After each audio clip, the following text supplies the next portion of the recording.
بسم اللہ الرحمن الرحیم نحمدہ ونصلی علی رسولہ الکریم اما بعد۔ انتہائی دکھ اور افسوس کے ساتھ یہ بات کہنی پڑ رہی ہے کہ ملک میں RSS اور BJP کے پروردہ اور ان دونوں RSS اور BJP کے سپورٹ سے ایک طبقہ ایسا ملک میں ہے جو ہمارے آقا جناب رسول اللہ صلی اللہ علیہ وسلم کی شان اقدس میں گستاخی کا ارتکاب کرتا رہتا ہے۔ ہماری شریعت نے ہمیں منع کیا ہے کہ کسی کے بھی معبودوں کو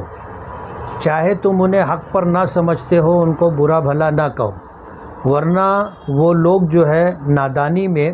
تمہارے جو اللہ کو یا پیغمبروں کو برا بھلا کہیں گے۔ آج اس وقت کل نرسنگھانند جس نے اس سے پہلے بھی حضور کی شان میں گستاخی کی تھی، کل اس نے اس طرح کی بات کہی ہے کہ ابھی جو تہوار ہے، نوراتری ہے، دسہرہ ہے، اور اس موقع پر جو پتلے جلائے جاتے ہیں مذہبی اعتبار سے، اس نے یہ بات کہی ہے کہ ان کے پتلے نہ جلائے جائیں بلکہ محمد کے پتلے جلائے جائیں۔ اور پھر حضور پاک صلی اللہ علیہ وسلم کی زمانے کی اس نے جو باتیں کہی ہے کہ ہزاروں عورتوں کی جو ہے عزت لوٹی گئی اور ہزاروں لوگوں کا خون بہایا گیا، بالکل بے بنیاد بات ہے۔ لیکن آج اس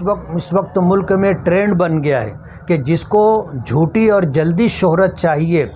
اس کو یہی ایک چیز ملی ہے کہ مسلمانوں کے پیغمبر حضرت محمد صلی اللہ علیہ وسلم کی شان اقدس میں گستاخی کریں۔ میں مسلمانوں سے یہ بات کہنا چاہوں گا کہ آج ان غیروں کی سازش یہ ہے، خاص طور پر RSS اور BJP کی سازش یہ ہے کہ ملک میں نفرت کا ماحول بنایا جائے اور مسلمانوں کو اور اسی طرح ملک میں بسنے والی دوسری مذہبی جماعتوں کو نفرت کے ماحول میں ڈھال کر انہیں آپس میں دور کیا جائے، اور اس سے وہ اپنا سیاسی فائدہ اٹھانا چاہتے ہیں۔ میں مسلمانوں سے یہ کہنا چاہتا ہوں کہ ان جیسے اوباشوں کے اس طرح جملے کو کہنے سے ہمارے آقا کی شان میں کسی طرح کا فرق نہیں آتا، لیکن ہمارے جذبات کو ٹھیس پہنچتی ہے اور ہم لوگوں کو اپنے آپ کو سنبھالنا مشکل ہو جاتا ہے۔ ایسے حالات کے اندر سامنے والے یہ چاہتے ہیں کہ ہم لوگ بے قابو ہو کر کے قانون ہاتھ میں لیں اور ملک میں خانہ جنگی کا ماحول بنے۔ اس لیے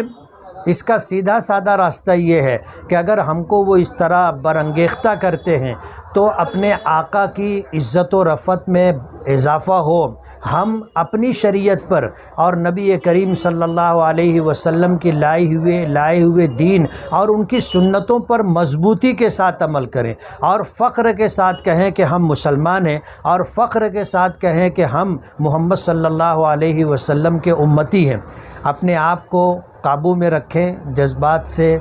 متاثر ہو کر کے قانون کو ہاتھ میں نہ لیں اور شریعت پر عمل کریں۔ ہم جتنا زیادہ شریعت پر عمل کریں گے اتنی زیادہ نبی کریم صلی اللہ علیہ وسلم سے ہماری قربت ہوگی، اور ان جیسے منہ پھٹ لوگوں کی باتوں کا جواب دینا اور ان سے مقابلہ آرائی کرنا ہم ملک کے مفاد میں اور اسی طرح جو ہے مسلمانوں کے مفاد میں نہیں ہے، اس لیے اس سے احتیاط کریں۔